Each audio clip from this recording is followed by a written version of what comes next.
To my immediate right, Melissa DeRosa, Secretary to the Governor. To my left, we're joined today by Jan Oliver, who's the President of the MTA Construction and Development Corporation. Thank all of you, smiling faces, for being here today. Today is day 100, and it is a day that New York City begins to reopen. And it's a day that I am so glad to see finally come. Day 100. Day 100 since we had the first case in New York, first coronavirus case. That's when we started counting. Day 100. When we first started, all the experts, I talked to all the global experts, people who had studied this all across the world, and I said, what's going to happen? Where are we going to go? Nobody knew. Nobody knew if you could control the spread of the virus. Nobody knew how fast you could control the spread of the virus. And they all said the same thing. Well, it's going to depend on what people do. It's going to depend on what people do. It's going to depend on whether or not people take it seriously, people accept the warnings, people understand the virus, they understand how serious it is. And I am just so proud of how New Yorkers have responded. Look, I can say this. I'm a born and bred New Yorker all my life. We can be a tough crew. And New Yorkers heard the message. New Yorkers did what they had to do. They did it with discipline. And if you had told me 100 days ago that we would be reopening when we didn't even know how bad it was going to get, I mean, we had some dire predictions. Remember what those early projection models said, that it would overwhelm our hospital system by doubling the capacity in the hospital system. We have 50,000 hospital beds in the state of New York. They were projecting we would need over 100,000 hospital beds. It was frightening. But New Yorkers did it. New Yorkers did it. It's that simple. We said thank you yesterday. We lit up all the city and state landmarks with colors of the state to say thank you, because we're not out of the woods, but we are on the other side, certainly. And that's why we're starting the reopening in New York City. As you know, we've started it all across the other regions of the state. But I want to thank the people for what they did. New Yorkers always rise to the occasion. Always. They rose to the occasion after 9/11. In many ways, New Yorkers, I think, represent courage and unity. And when things are tough, New Yorkers are tougher. And that's what they did here. And I'm so proud to be governor of New York. And I'm so proud to be a New Yorker. And I want to say thank you to the people of the state. I also want to thank all the essential workers, the police officers, the firefighters, the healthcare workers, the nurses, the doctors, everyone who stepped up. You know, if those essential workers hadn't showed up, you would have had total anarchy in society. If those essential workers said, well, if it's so dangerous, I'm going to stay home too. I'm not going to open the grocery store. I'm not going to open the pharmacy. I'm not going to drive the truck to bring the groceries to the grocery store. I'm not going to drive the train. I'm going to stay home like everyone else. If they had done that, and there was no food, and there was no transportation, you would have seen bedlam. So God bless the essential workers. I'd also like to thank my team. 100 days. They haven't had a day off. We've done these briefings every day for 100 days, sometimes twice a day. And it's been hard. It's been emotionally hard. It's been exhausting, dealing with the unknown. We've never gone through a period like this.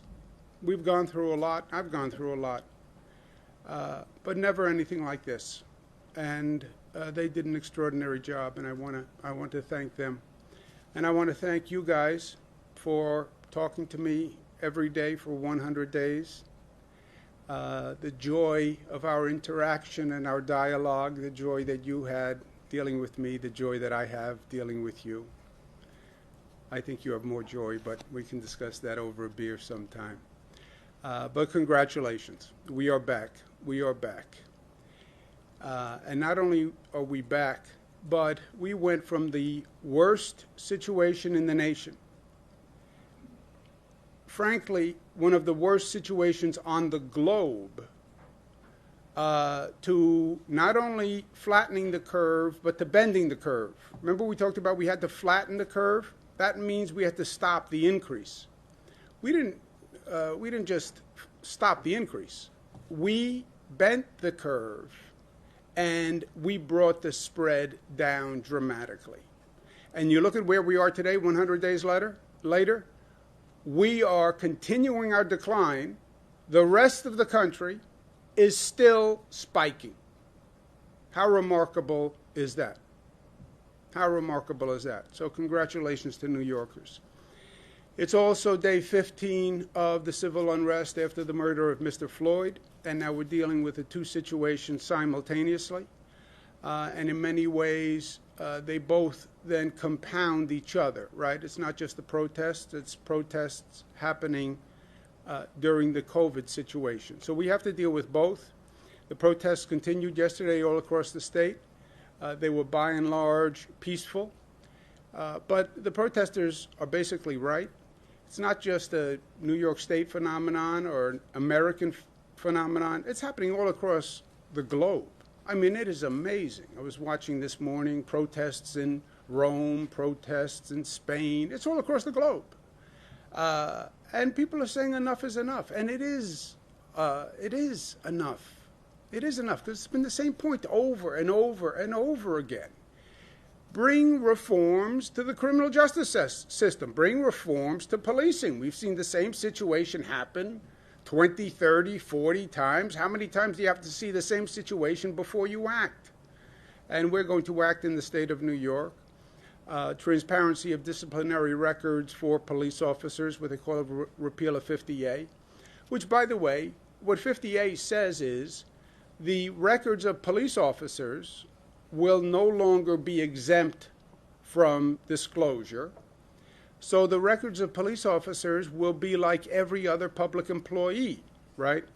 They'll be like teachers, they'll be like CSEA employees or DC 37 employees in New York City. Their records will be available. And if people made complaints about them, they will be in the record and they will be released. Ban chokeholds. We went through it with Eric Garner. I mean, how many times? But passed a law that says that. The Attorney General, Special Prosecutor, 5 years ago, I did an executive order that said the Attorney General should investigate cases where police kill an unarmed person. Why? Because a local district attorney, and I have tremendous respect for the district attorneys. I was an assistant district attorney in Manhattan. But a district attorney works with that police force day in and day out. How do you expect the public to think that the local district attorney, as an arbiter, is going to be unbiased? Attorney General, statewide elected official, who can do the investigation of police misconduct and give the people of the state confidence that it's a fair investigation. And a banning of false race-based 9/11 reports. We worked with the legislature over the weekend. I think we have an agreement on the bills that are going to be introduced. If they pass the bills that we've discussed, I will sign the bills, and I will sign them as soon as they're passed. I want to thank both of them for their leadership. This is a difficult time. People are angry. People are angry on multiple issues. And feelings are intense on multiple issues. So in the midst of it, you have to find out what's right rather than just what's politically expedient. And I want to praise the Senate leader and the Assembly leader, the Speaker, for their leadership. And I hope we have a good, productive week this week. But this is not about what an individual state can do. It's actually broader than that. New York State will take this legislative action, and I hope it then becomes a model for other states to follow. We've done that in New York a number of times. We did it with marriage equality. We did it with free college tuition. We did it with raising the minimum wage. New York acts, and then it provides a spur for progressive action by the rest of the country. But this is also bigger than what states can do. What this protest really is about is systemic racism and systemic injustice and systemic inequality. Yes, when it comes to policing, but frankly, it's worse than just policing. It's the fundamental institutions in our society that systematize discrimination. It's the fact that we have two education systems, one for the rich and one for the poor. And poor children receive a different education than rich children because there's a gross funding disparity. It's the lack of an affordable housing agenda, where the federal government just doesn't provide affordable housing anymore. They used to provide Section 8 vouchers. They used to provide what's called project-based Section 8 vouchers so you could build. They used to build public housing. That's all stopped. That's all stopped. It's the healthcare system, what we saw with COVID, that you have inequality in the healthcare system. And the neighborhoods where the COVID ravaged are the neighborhoods that had less health care to begin with. That's not a coincidence. That's the fundamental cause of the injustice. And that's what we should be addressing along with policing issues. And there is a moment to do this. There's a global moment. There's certainly a national moment for that change. Carpe diem, carpe momentum. Seize the moment. There's a moment. Change comes in a moment. When did we pass gun safety? Right after Sandy Hook. Why? Because people said enough is enough. People are saying enough is enough again. Seize the moment and end the systemic injustice, inequality. Education, health care, housing, policing, criminal justice. Reopening of New York City. We did it all based on data and facts. There was no political ideology at work here. We're talking about a virus. The virus doesn't do Democrat, Republican, doesn't do liberal, conservative. It's based on facts, and we have followed the facts. You look at where we are now with our testing results. On Sunday, we did 58,000 tests across the state. We're at 1.2% positive, the lowest level in the state since March 16th. That's a fact. Over the past few days, 58,000 tests we did on Sunday, 1.2% statewide. Saturday, 60,000 tests, 1.3. Friday, 77,000 tests, 1.4. Thursday, 66,000 tests. Why are we reopening? Because these numbers say we can. It's no guess. There's no ideology. Based on the numbers, we can reopen. We are doing more tests than any state in the United States. We're doing more tests than any country on the globe per capita. That's why I have confidence saying to 19 million people, we can do this.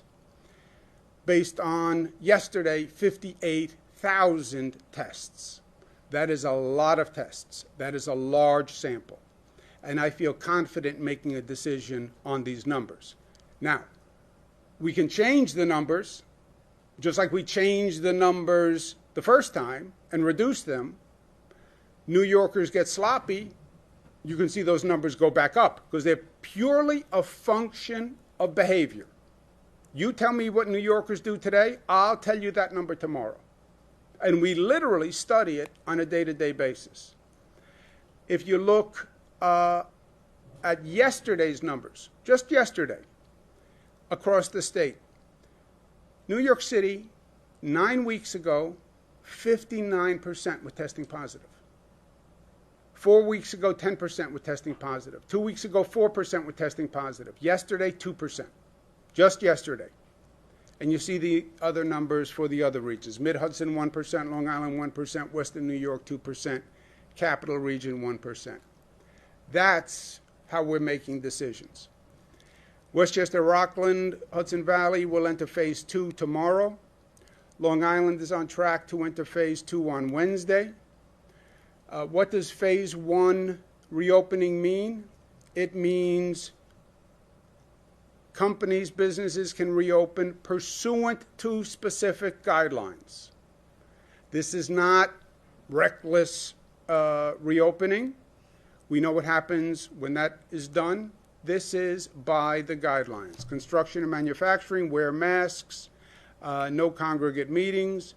In terms of businesses, curbside pickup, how curbside pickups happen, in-store pickup only if curbside is not practical, and that has to be with prearranged orders. You're just going into the store to pick up an order. That's because you can't do curbside. That's all that is. Curbside, obviously, in New York City is a different phenomenon than curbside in other markets with less traffic. But that's what store shopping is. These guidelines work. They have been enacted in every other region in the state.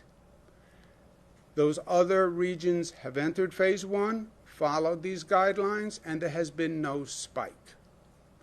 We know that it works if it's followed. So the same guidelines apply to New York City. And if we follow those guidelines in New York City, there should not be a spike, just like there hasn't been a spike across the rest of the state. We're also going to keep a special eye on New York City to see what happens. We'll do 35,000 tests per day in New York City.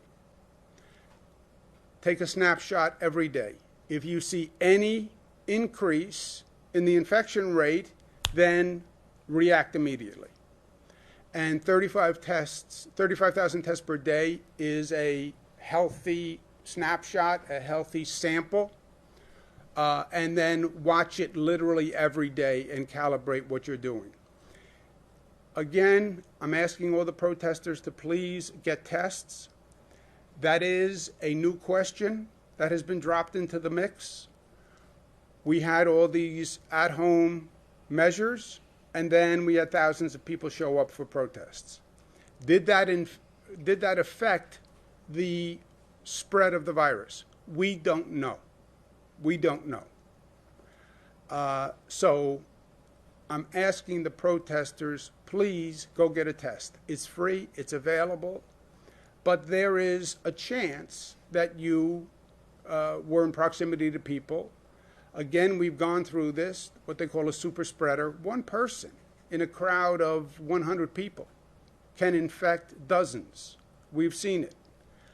So please, we have 15 testing sites in the New York City area that are prioritized just for protesters.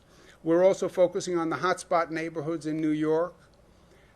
These are zip codes where we know there's a much higher infection rate than other parts of the city, and it's dramatically high.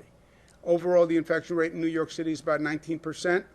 Some of these communities are over 50%.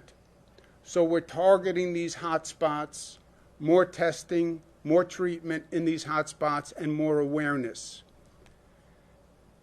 We're also setting up additional testing. Thank you very much, Northwell Health and Somos Community Care. More testing sites in those zip code areas for people in those zip codes to get tested. So 240 testing sites alone in New York City. So you can get a test. It doesn't cost anything, and there are 240 sites available, so there's no reason not to do it. There's a website where you can go to the website, punch in your address, find the availability, call, and set it up. I'm asking the protesters to get tested and take as a precaution, act as if you have been exposed, and you may want to tell people that who you're interacting with. Stay away from people who are in a vulnerable population until you take a test and you know that you're not infected. People in those zip codes where you have that high infection rate, get tested. Get tested. And that's all on that website. Also, as we're working through this, we're going to extend the deadline for filing property taxes, tax abatements by 90 days.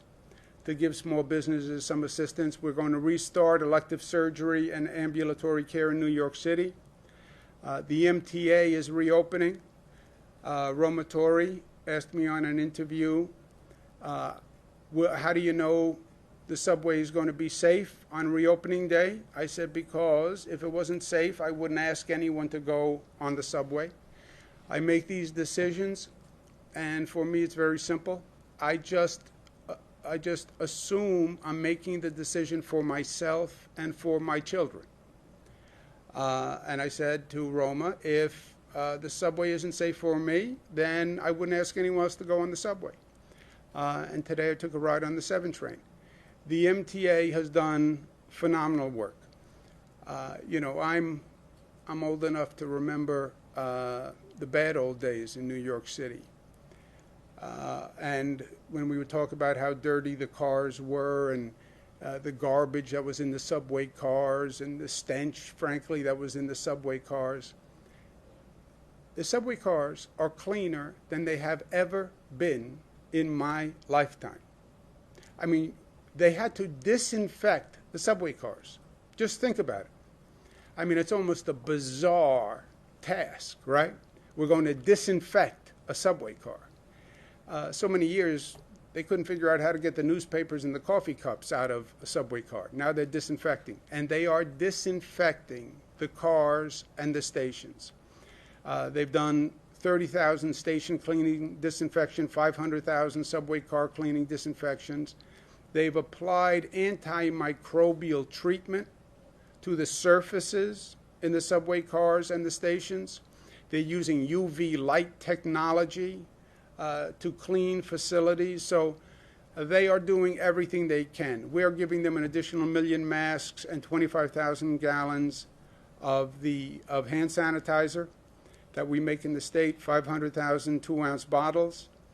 I think after the ride on the subway, I have about 10 2-ounce bottles that I collected. Masks are mandatory when you are riding public transportation, subway, bus, you're in a station. Stay 6 feet away when possible.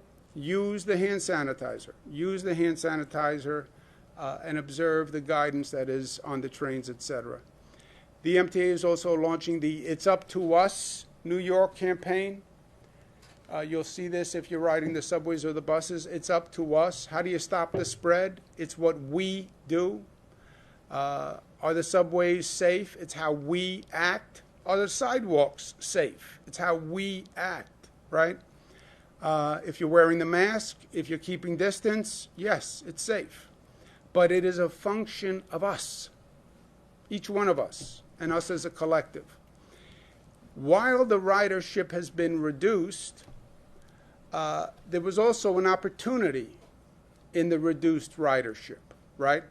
One of the ongoing challenges the MTA has on construction is to do construction, you have to reduce the train usage. You reduce the train usage, you inconvenience commuters. When the ridership was reduced, the MTA smartly increased their construction because the ridership was reduced, so fewer riders were inconvenienced by the construction.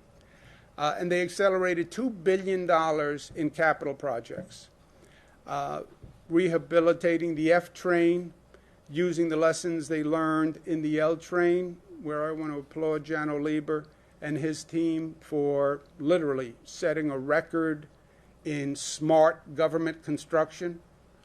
Smart government construction does not have to be an oxymoron. You can have smart government construction, and Jano Lieber showed that. They're accelerating 11 ADA stations, 24 new elevators, rehabbing the 138th Street Grand Concourse station, accelerating steel and concrete defects and leaks on the 2345 Eastern Parkway line in Brooklyn. New Yorkers did what many experts told me was impossible, 100 days. I don't think I've had a good night's sleep in 100 days, knowing some of the things they've told me. New Yorkers bent the curve by being smart. We're celebrating, we're back, we're reopening, we're excited, our mojo's back, our energy's back. Great. Stay smart, stay smart. Look at facts around us. Other states, the spike is going up. California, the numbers are going up. Florida, the numbers are going up. Texas, the numbers are going up. Look at the reopening date and look at what happened after they reopened. That is the cautionary tale, my friends.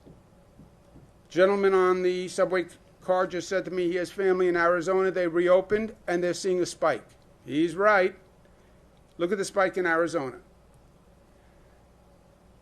You have to stay smart after the reopening, because if you don't, you can see a spike. That is the last thing that we want to see. But I don't believe we will, because we are New York tough, smart, right there. Second word, Andrew, smart, right after tough. Smart, united, disciplined. Last word is for me, loving. Questions? Governor, the other states that saw a spike, they don't even have mass transit. They don't have people on the subways. So by definition, given the congregate setting of the subway, as clean as it is, don't you expect New York to see a spike in the next 2 years? Are you a cynic, my friend? Are you a pessimist, my friend? I am not. The subway has been open all during this time. For 100 days, the subway's been open. We had the highest infection rate in the country. We had the highest number of cases in the country. We had the highest hospitalization rate in the country. Subways were opened. We went from that point 100 days ago to now one of the lowest infection rates and one of the best downward spirals with the subway. If we stay as smart, as disciplined as we've been for the past 100 days, we will be fine. If we change our behavior, if we revert, if we get sloppy, if we get cocky, if we get a little arrogant, then we'd have a problem. But we're not going to do that because we're smart. But even good behavior, people in masks on a train, if the ridership ticks up just a little bit, they're not 6 feet apart. People are in the same car, and they're unable to maintain. If they're using the sanitizer, they're using the masks, it will be okay. Governor, the state is taking the lead now in terms of passing police reform. Excuse me one second. If we're going to have a problem, the variable here is, did the protests have an effect? I don't know. And I don't want to speculate. That's why I'm asking them to actually get tests. But we'll have the masks for all essential workers, and if we keep the discipline and the intelligence, we'll be fine. I'm sorry, Zach. No, the state finally taking the lead, passing these bills, as you know, some of which have been bottled up for many years, but they've been available. They're now actually going to pass them probably by Wednesday, I'm told. Do you think the department itself has to do its own internal reforms? Would you like to see changes within the NYPD itself to go a step further? And do you think the current leadership team there is up to doing that? Look, mayors run their local police departments. I think this is a wake-up call, or not a wake-up call. This is a transformation moment across the country. People are saying it has to stop.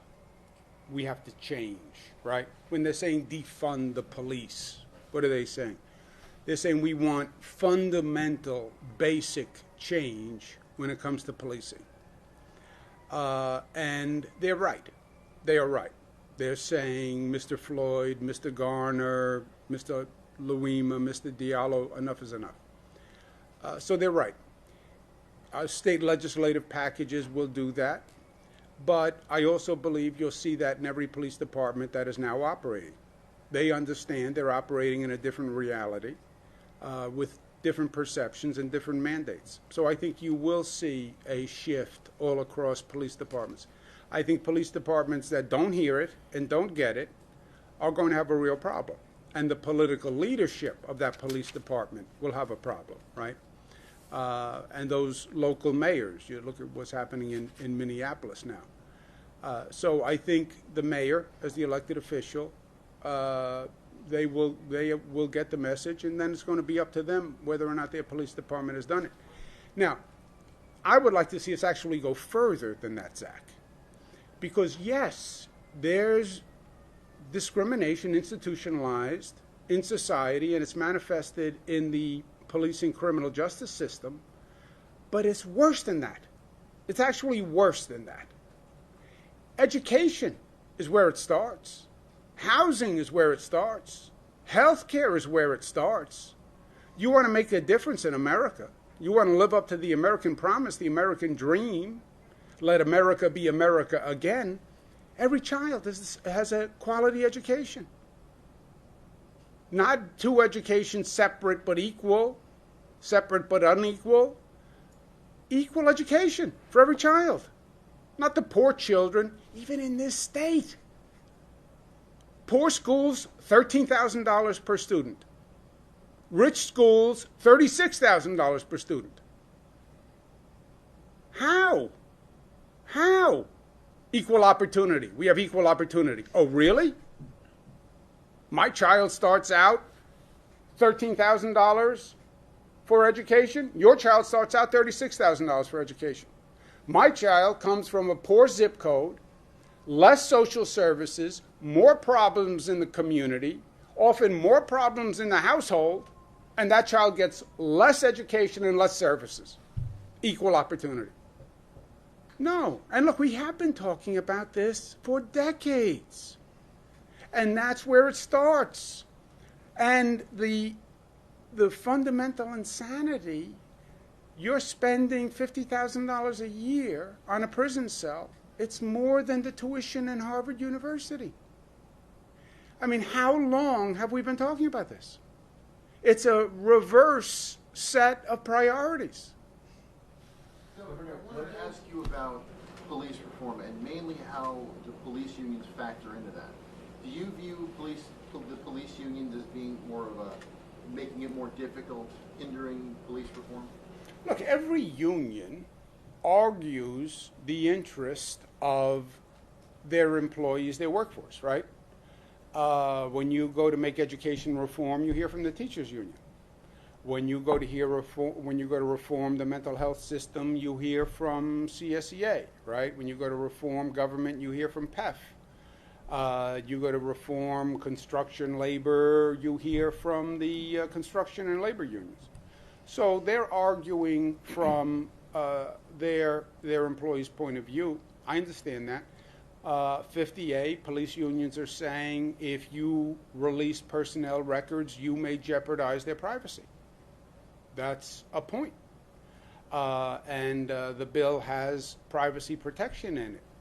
But my point on 50A, which I know the police unions are not happy about, look, all it's doing is reversing an exemption on police records.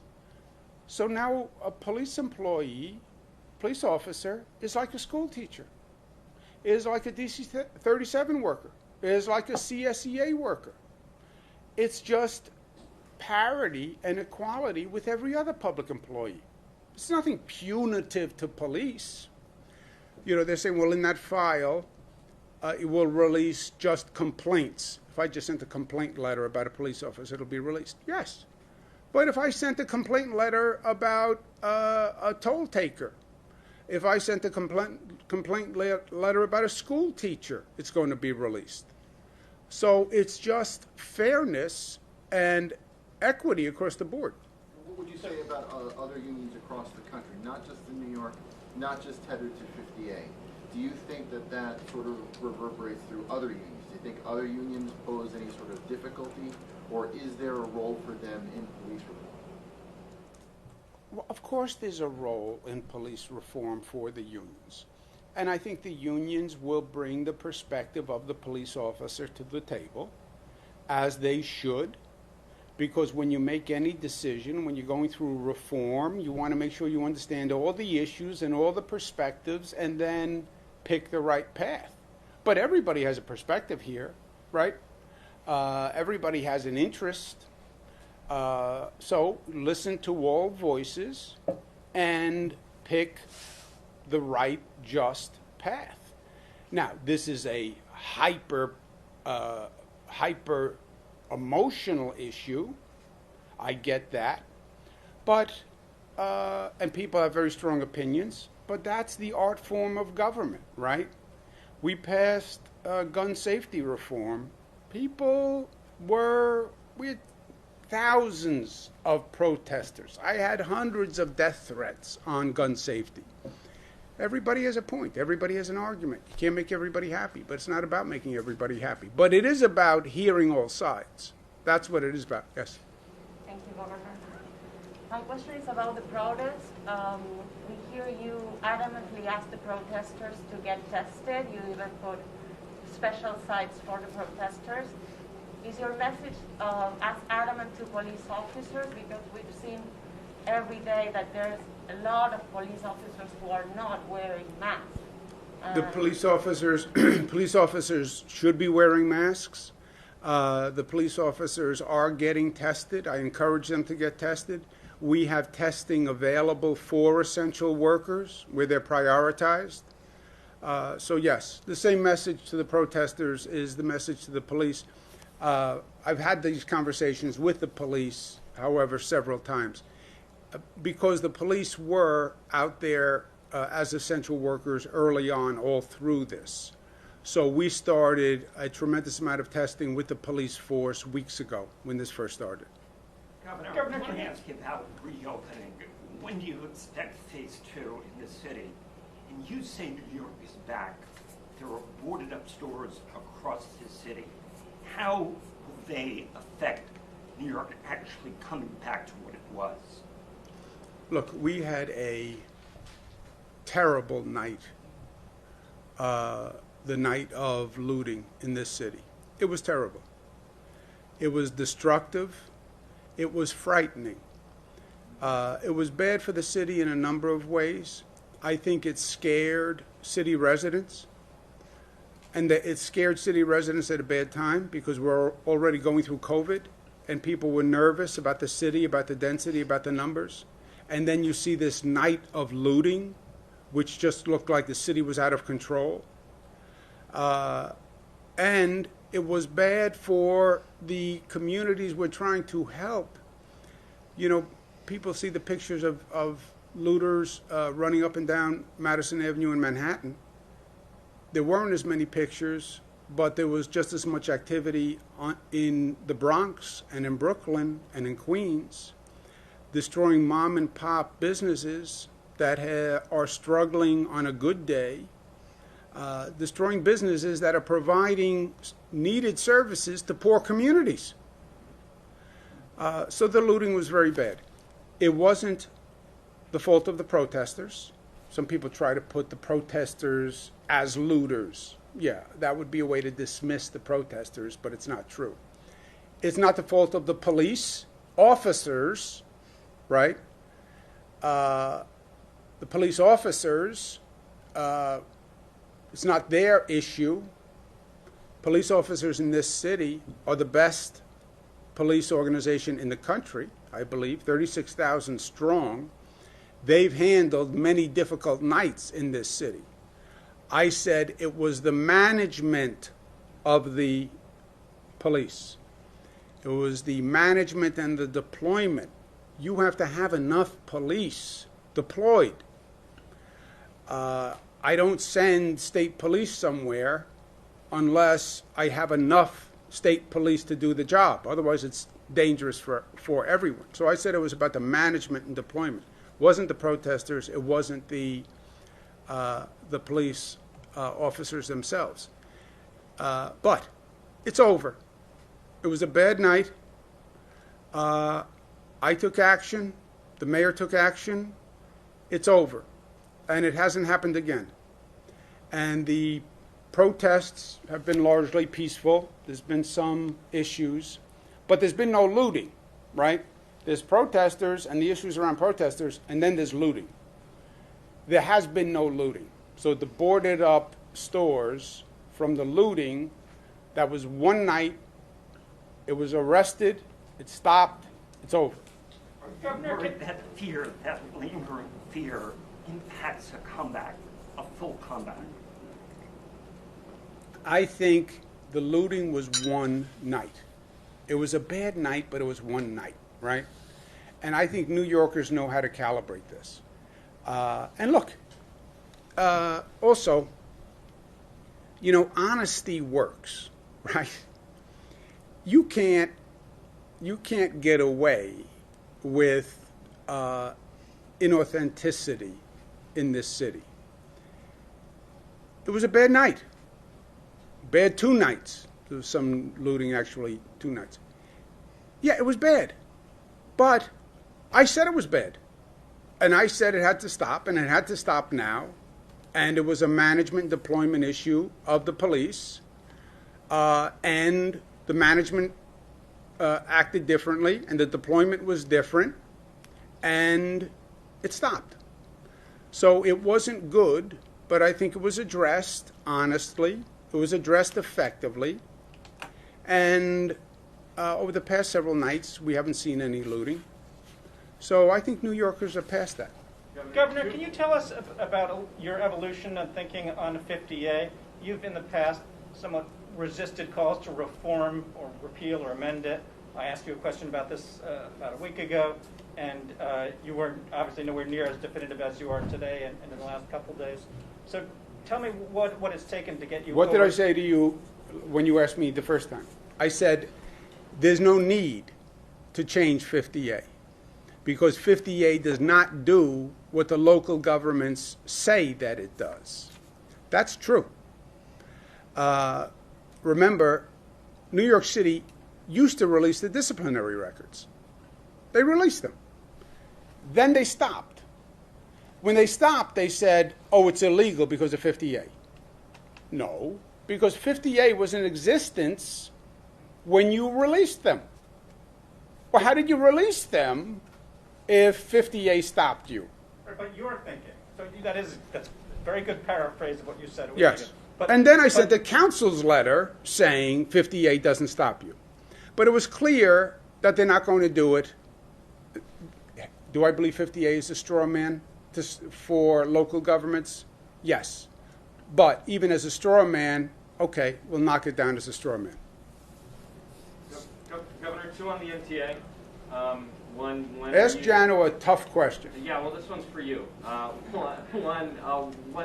you never going works. to send the mayor's board appointees or nominees to the As Senate? soon as the Senate starts taking up confirmations, I'll send them. Okay, so you're intending to do that in the coming month, week? What's the time? Yeah, as soon as they take up confirmations. Confirmations are a different function for the state Senate. But as soon as they start confirming, I'll send them. I have a batch of confirmations that are backed up. And then de Blasio today announced 20 miles of bus lanes. MTA has called for 60 miles. When it comes to reopening and seizing the moment on the city streets like other cities across the world have done, do you think that the mayor is doing enough? Do you think city officials are doing enough to not just get buses moving, but open up spaces for restaurants and really reform the way that the street space looks in the city? Well, look, you're factually right. The MTA estimated and requested 60 miles of bus lanes. I haven't heard the mayor's announcement. But obviously, there's a disparity between what the MTA asked for and what the mayor's doing. You want to comment on that? No, I think from the MTA standpoint, 20 miles is a step. 20 miles of bus lanes is a step in the right direction. But we asked for 60 for a reason, which is that we really want to speed service so everybody can get more frequent service and we can accommodate the growth as the governor sets the economy back in motion, and to maintain social distance to the extent possible. And then if I may, you announced that Jano's team is accelerating a lot of projects at the MTA, but the whole capital plan that we're entering hinges on congestion pricing. Is there any update on that and whether or not we're going to move that across the finish line this year? Who's we? You. Paleface. The federal government has to approve the congestion pricing plan. I have spoken to the federal government about it. MTA has spoken to the federal government about it. The MTA has not approved the congestion pricing plan. Why not? You'd have to ask the federal government. I don't believe they have a bona fide reason. But why haven't they approved congestion pricing? I have no idea. Why haven't they approved the cross-Hudson tunnels? Why haven't they approved the air train from LaGuardia? Why haven't they approved the extension of the 2nd Avenue subway to 125th Street? Why did they pass SALT, which penalized New Yorkers and increased the taxes of New Yorkers, who were already contributing more to the federal government than anyone else? I don't know. Okay, guys, thank you. I'm going to work.